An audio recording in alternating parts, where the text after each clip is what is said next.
we continue Kingdom Love Stories, we're reminded that love in the kingdom is shaped through perseverance, grace, and shared faith. Today's couple reflects the beauty of commitment through seasons of growth and refinement. Please join us as Craig and Sheena Adderley share their kingdom love story, one marked by faith, partnership, and purpose. I'm Craig Stephen Adderley. And I'm Sheena Astrid Adderley. And we've been married for 28 years. First time I met Sheena was at the beach. At Cabbage Beach. A friend of mine, it was a holiday actually, and Emil Curry, that's a good friend of mine, and well, he's responsible for me in a meeting really, because we saw her on the beach as we were driving through. I had a little convertible car, a little convertible anyway. And we were cruising around, and then I saw her. I said, boy, she nice, eh? He said, hey, babe, I know her. She worked with me at the bank. And so I said, but I want to meet her. I need to meet her. And then I saw her walk, like she was coming towards our car. And then he said, Sheena, how you doing? Then she hailed him and stuff. And then he said, my friend want to meet you. And that's how we actually met, right there. Yeah. And she met me at the gym actually, because she had not ignored me in the car. You know, she acted like she didn't see me. You know? I was out to the beach to be meeting guys. I went to the beach with my cousin and my sister, and I just went across the street to get something out of the car that I had forgotten, and I was walking back to go back to them. I was not into meeting no guys on the road. And on top of that, he was driving a sports convertible car. For me, that registers drugs, like he is into some kind of, something that I was not going to entertain. So I just hailed the young man who was with him, Mr. Curry, because we worked together. So I hailed him. I said, hi, Emil, how you doing? Da, da, da, da. And he mentioned his name, that the guy driving, that his name, that's his friend. I said, hey. And I said, okay, hi, I gotta go. And I really did not take a look at him. I did not seriously, look at him like I was really interested in meeting him. So that was, I didn't meet him at the beach. The first time I actually met my husband was at the gym, because I worked at the gym, and his friend told him that that's where I work out. So he ended up visiting the gym. And I still didn't know who he was, because I didn't really look at him in the car. And he was in the aerobics class, and over time, over weeks, and he keep coming to class. He never introduced himself to me until one day he walked up to me on the floor of the gym and said to me, do you remember me? I said, no. He said, I'm the guy who was in the car with Emil. I said, oh, really? I said, oh, nice to meet you. And I hold up my hand and I shake his hand. And then he said, can I work out beside you? I said, I'm sorry, I soon finished. You can have the space and then I moved on. Again, I dissed him, and I moved on, because, to be honest, I was involved with a young man. I had a boyfriend at the time, and I've never been one to entertain dating two guys or even paying interest in two guys at the same time. I've always been a one-woman man. What happened was, because he was interested in me, I really had an idea, because every time I come to the gym, he loved aerobics just like I did, or I do, and my step always would be put up. And I know my friend who was in the class always used to put up my step if I come late from work. So when I reach, every time I step in, and I always will go over and thank my friend for putting up the step. And she said, hey, guess what? Today I didn't put up your step. I said, what you mean you didn't put up my step? She said, that guy over there put up your step. And she said, guess what? He's a friend of mine, and he really, really, I think he likes you. I said, really? I said, oh, whatever. So he started then, because he found out where I worked, he would call and say, hey, you coming to the gym today? Can I put up your step? Because I was like, I didn't give him permission to put up a step for me. So he started calling me and asking me permission to put up the step in the gym for me. So every time I come to class, my step would be already put up, and he would put a step on the side of his step. So when we were working out together, because he's always been competitive like me, And it's like we always have fun exercising together. And I will never forget, the instructor even said to me one time, he said, I think he likes you, you know. It's like, y'all always competitive, you know, whatever. I said, whatever. And it wasn't until... Couldn't keep up with it. It wasn't until one afternoon after class, he was outside the gym, leaning up on the same sports car that I perceived to be a drug car. And the instructor, I was talking to the instructor, and the instructor said to me, I think he's waiting for you. I said, waiting for me? I said, if he's waiting for me, then he needs to come over, introduce himself to me, and if he wish to talk to me. He's like, I think he wants to talk to you. I said, okay. Well, if he wants to talk to me, he's going to have to come over and have the conversation. I'm not going to approach him. I don't approach man. Man got to approach me. After the gym, I was out by the car. I was going in the car, and I saw her, right? And I just kind of like, I saw over there, and I was like, you know what? Oh, this girl in the gym, right? So I said, hey, what's happening? And then she looked at me like she didn't want to speak, right? So I said, okay, cool. So I jumped in my car and I screwed off. My God. Then after that, we had already started like kind of conversating on the phone a little bit. So I had to go away, and my brother and I, Andy and I, had to go away to get some supplies for our business. And so my mom said, Sheena, call Sheena, Shana, Sheena. You know, my mom was always, she'll mess up your name. I don't care how easy it is to say. So I said, oh, that must be Sheena. And so after I came back, she called me. Well, I called her back. You called me back. But before we get there, though, how it got to the point for me to call him, I'll never forget. He called me one day at work, and he asked if he could have put up my step. And I said, sorry, I don't think I'm coming to class because I'm not feeling well. He said, you okay? I said, I think I'm coming down with the flu. He said, do you want me to bring you some sauce or something so you could feel a little bit better? I said, you don't have to. And would you believe that young man brought me sauce to come over with bank? He dropped the sauce off and he gave it to the security and said, because he knew we was not boyfriend, dating, whatever.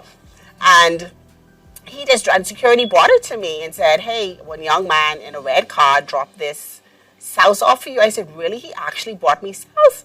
So what I did was, when I went to the gym the next day, was when I said to him, I said, oh, thank you very much. I said, I really feel a lot better. I said, thank you for bringing me this sauce. And from that day on, every time he called me at work, and then I decided one day, I think he'd asked me to go to lunch with him one day. And I decided to say, you know what? He seems like a nice guy. So I ended up going to lunch with him that day. And when we ended up going to lunch, from that first moment in terms of us sitting down and having lunch together, his honesty, it's just his personality. He was humorous, he was funny, and it was easy for me to talk to him. It's like corresponding with him was like I could ask him a question and it's like it flowed. And compared to my present relationship, it was like every time I had to pull information out of the young man. So I was like, wait, hold a minute, something isn't right here. It's like I'm really gravitating to this young man who invited me to lunch, and he seems to be a nice guy. And from that moment, I broke it off with the young man who I was courting. We were only courting for probably like 3 months because I was still getting to know the young man. But I still didn't feel comfortable with him. So I went ahead and as I said, I told you before, I don't do two-man kind of thing. So I called it off with him. And of course, he was very disappointed. But then I gave, my husband now today, I gave him an opportunity to go out on more dates. And I'll never forget, we were still talking. And he called me and he said to me, I have a movie ticket. This was before I called it off, actually. It was right after he realized that he took me to lunch and we seemed to have not gotten good conversation. We communicate well. He took it upon himself to purchase a movie ticket and calls me up and says, I have a movie ticket. I would like to take you to the movies. I said, but I told you I have a boyfriend. I'm not going to go to the movies with you.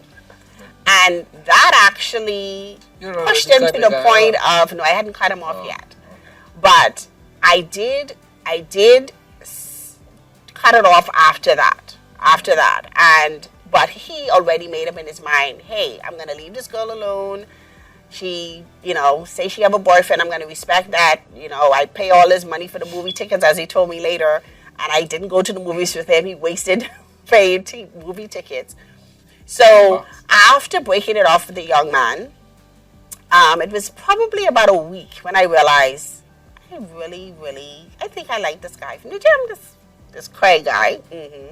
So that's when he had given me his number at some point too. And I had, kept the number but never used it. And then I ended up calling him after I thought about it and I'd broken it off with the guy. And I called him, and that's when his mom said that he had traveled. He was not on the island. So as soon as he came back on the island is when he called me. And that's when he asked me, hey, do you want me to come pick you up so we can, go for a drive and we can talk? And from that day to now, it has been a beautiful relationship. I learned from Pastor Miles. Pastor Miles, he was a great teacher because he said, I remember this Sunday, he said, listen, if you have a piece of property, use it, don't sell it. Cut your foundation and you will see how it's so important to actually grow something, right? And with Pastor Miles, he was always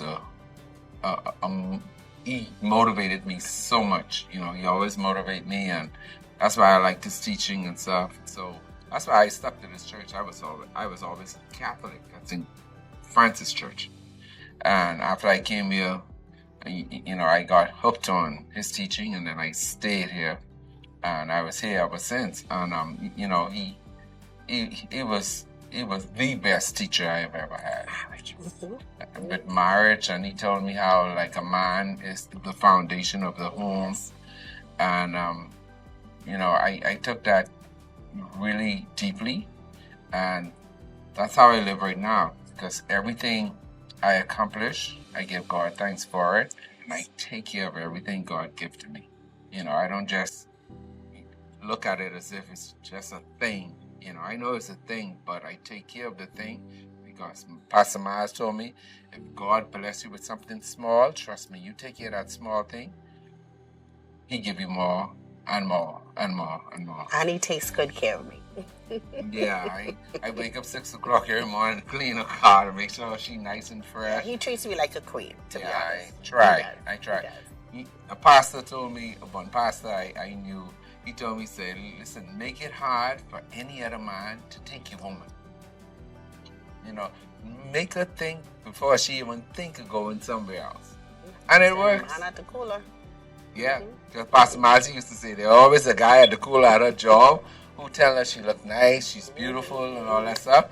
And one day he may get past to her. I mean, he may get to her, mentally. Yeah. And I took that serious. I said, yeah, that's true. So I do my part. Happy wife, happy life. Yes. So Yes. I'm happy. Yes. Well, my husband is an easygoing person. He is, as I said, he is funny. He takes really good care of me as his wife and of his family, of his children. He's a family man. I can always say, if I ask him for anything, to assist me with anything, he is always there. He would always support me in anything that I do. Me being involved in the church, being involved with work. Sometimes my schedule could be long, but he's constantly supports me in everything that I put my hand to, and I truly appreciate him for that, and I love him for that. You're welcome. One of the core values I would say that I've learned from BFM is to always love your spouse, respect him, and show him that you care enough to care about what he cares about. Like, even he likes basketball. I'm not a lover of basketball, but I do, if he's watching it, I would, sit there and watch it with him at times. Warriors. So I try to support him.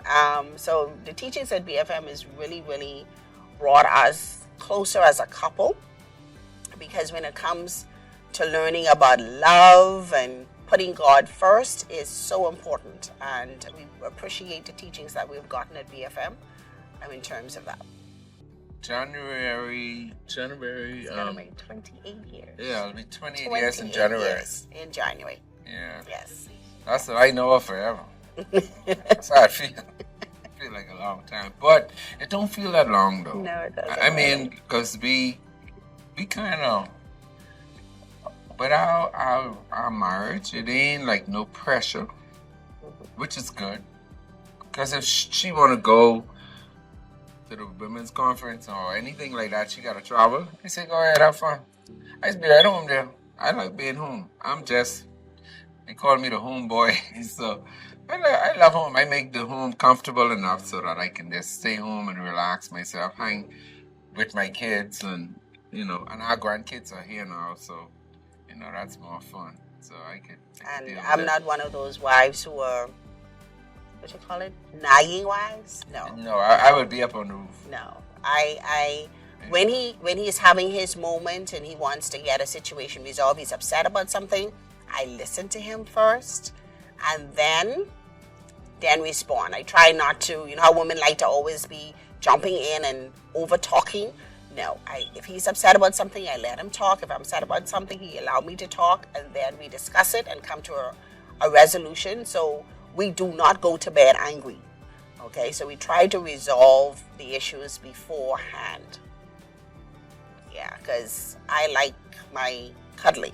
So I can't have you angry at me on the next end of the bed. When I do get angry, like if something comes up and I'm unhappy about it, like I tell her, I say, listen, if I have something on my mind, I can wake you up 2 o'clock in the morning. If it's on my mind too bad, I can't sleep. You ain't sleep because we need to talk. So I would wake up and then we'll talk about it. And with her though, it amazes me because like me, I kind of could hold things in a little bit, and she don't He's very impatient. about if me and her have a discussion and it ain't going my way or whatever, and I upset, I could hold that, right? I'd be like I kind of upset, but 2 hours later, she said, "Honey, how about we go out and get some ice cream?" I'd be like, I said, we supposed to be mad right now. Oh, what you talking about ice cream? Ice cream, I ready to, I want to deal with this now, So I guess it's kind of like, I learned how to accept how she is. She don't hold nothing in. And it helps me, because if she used to hold it in and I hold it in, it can be a clash. So, it works out, kind of. You gotta always be happy. Like, try your best to resolve the matters and respect each other and understand that yes, you have arguments, but that doesn't mean that you should argue to the point of not loving each other anymore, not being happy to be around each other anymore. So, I would always want to bring it to a resolution sooner than later. I don't care what no married couples say. They tell you they have a perfect marriage. It's a lie from the pit of hell. Yes.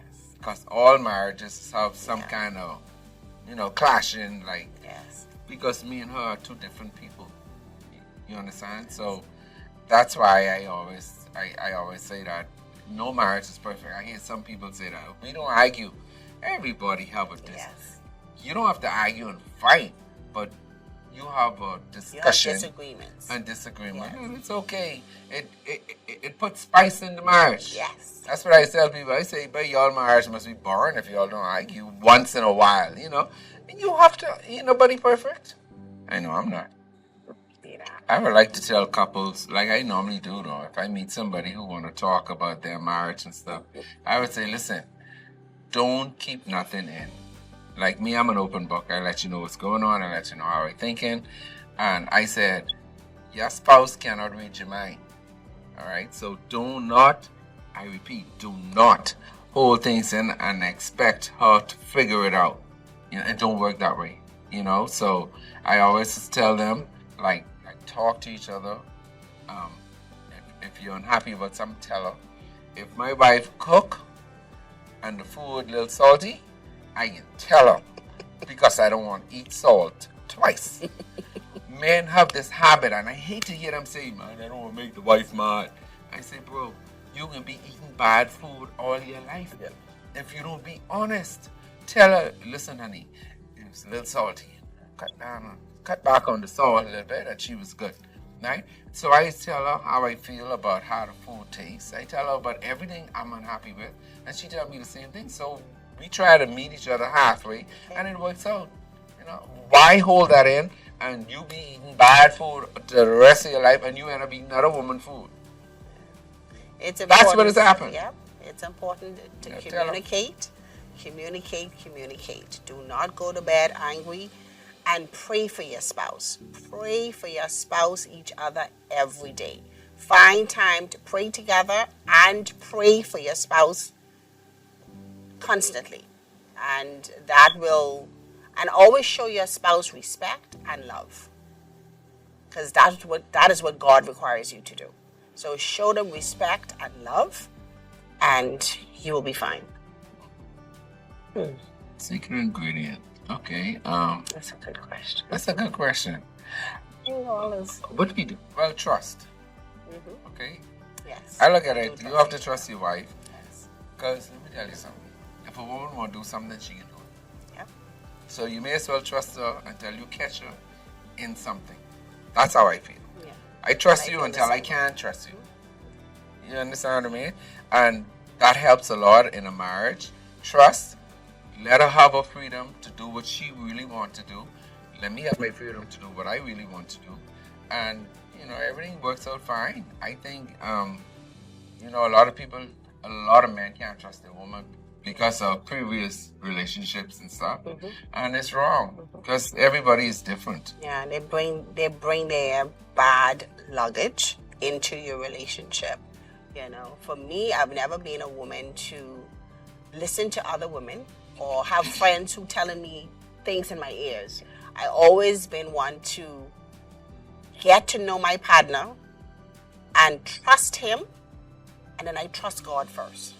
So I've never been an overly jealous person, and I've always known that as long as I show my spouse that I care enough and I show him the respect and love, that, you know, I won't have anything to worry about. So I put God first in everything we do. I would want them to honestly trust in God first and trust in each other. Yes. And be open to each other and try to be as honest as you can to each other. Don't hold back because your spouse cannot read your mind. And always love each other. And if you have children, that's even, you know, that's a lot more love to give out too. Because your kids are very important. Yeah. You know, our kids, I do everything with my kids. My kids are my best friends. I try to be, you know, as close to them as possible because in my life, my dad, he wasn't as close to me and I felt a void in me. So I try to live that out through my children I have now. And you know. that's why he's an awesome father and an awesome husband. You think? Yes, you are. Mm. As long as you love who you are in Christ, it'll be hard for you not to love your spouse the same way. You're not to see them as God's child. So I would say for anybody who is in a relationship who may not be married yet or about to be married, love yourself and love the person who you're with. One of the traditions that we have in our marriage is from, you know, when you're young and you don't have any children, you have that all the time together, because it's only just you all two. But after having young children, it does pull away from the time that you have with each other. So when our children became of age, we made them understand that, hey, mom and dad need some mom and dad space time. So we spaced out a Sunday afternoon for at least 2 to 3 hours. We would have told our children, hey, mom and dad is going to go probably watch a movie together or just cuddle and sleep, because Sunday afternoons is normally a time just to relax and rest. And from now our children have grown and out of the house, and me and my husband still have that tradition. We would, Sunday afternoons, we lock down, and on top of that, after we have our Sunday afternoon relaxing time, we will then take the kids for ice cream. So even now to this day, we will find ourselves on a Sunday afternoon after watching a movie. We will jump in the car, go drive around town, and have some ice cream. And that's something that is something that we've always kept, and it's amazing. And it's like it automatically just a fun thing to do. I describe her as vanilla ice cream. French vanilla. Because you just like light. She melts in my mouth. That's it. Well, I would choose chocolate. I've always been attracted to darker complexion than I am. And I must say, I don't like sweet chocolate, and I don't like bitter chocolate. So to me, he is the right amount of sweet chocolate to not give me diabetes. But I love chocolate, and I love him. Yes. I would say he is funny, like he's humorous. My husband is really like a comedian. So he would always, if I've had a hard day and I say, honey, I just give me some joke or whatever, it's like it automatically makes me smile or laugh, you know. So his humorous side of him is like I truly, it just automatically puts a smile on my face. And just seeing how he gets up every morning, literally every morning, to clean my car, to make sure that I do not leave the yard driving off in a dirty car. That puts a smile on my face every time I come out to see that. It really makes me smile. What make me really feel good about her is that she always smiling. She always happy. I'd be like, girl, that's a good thing, isn't it? I wish I get that spirit. Just hook me up with that spirit. She always bubbly. You know, no matter what's going on. I see the woman, if something happened that is serious, she starts smiling. She say, honey, I'm not smiling, I'm crying inside, but I just smiling. I said, what you smiling for? This is serious. But, you know, that's just her. Yep. So, you know, I like that about her in a way, you know, because it kind of like make me like relax and stop taking things so serious, you know, because life is serious on the whole. Okay, you know, encouragement to a new couple or a married couple or somebody who's in a marriage, you know, it's hard. It's hard sometimes, and not all marriages are like a piece of cake, like, you know, they always say that marriage is like a piece of cake, but not all the time. I mean, it could be up and down, but it's what you put into it, yes, is what you get out of it. And so that you need to really use your Trinity, God first, your married second, your children third, and keep it all in the family, because you'll have outsiders who come in to try to mess up your marriage.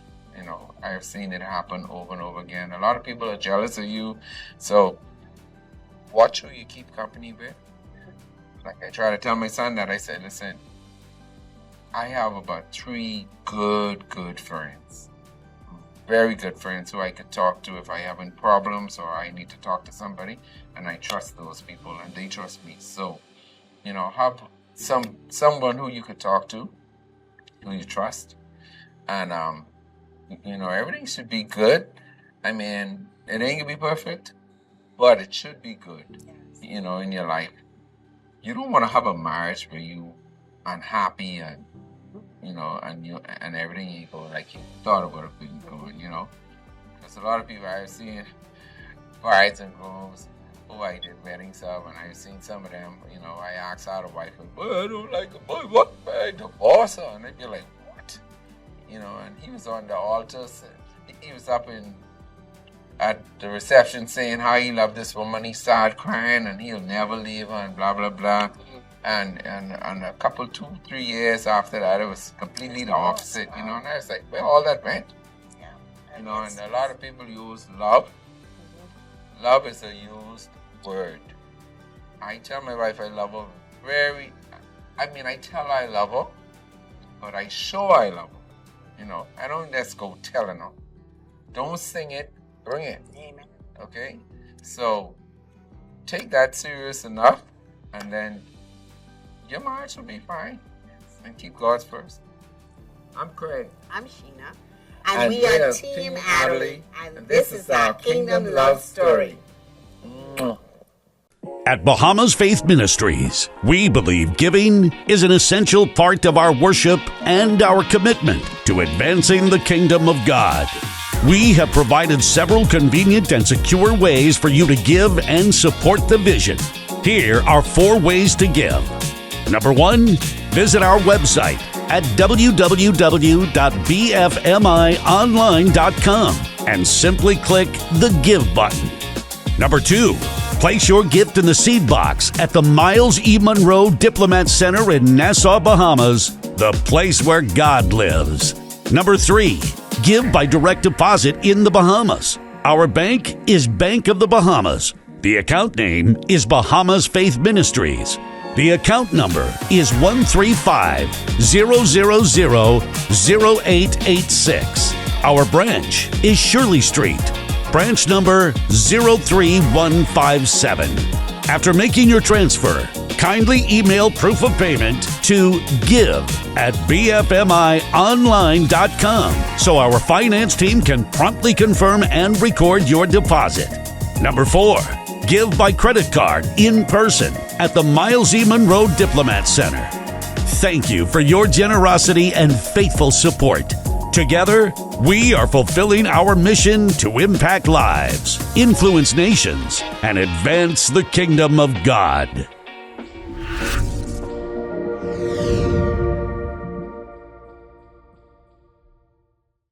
Craig and Sheena's journey reminds us that kingdom love isn't perfect, but it is purposeful. Built on prayer, patience, and grace, their story encourages us to keep God at the center of our marriages and our relationships. Stay connected as we approach the final episode of Kingdom Love Stories.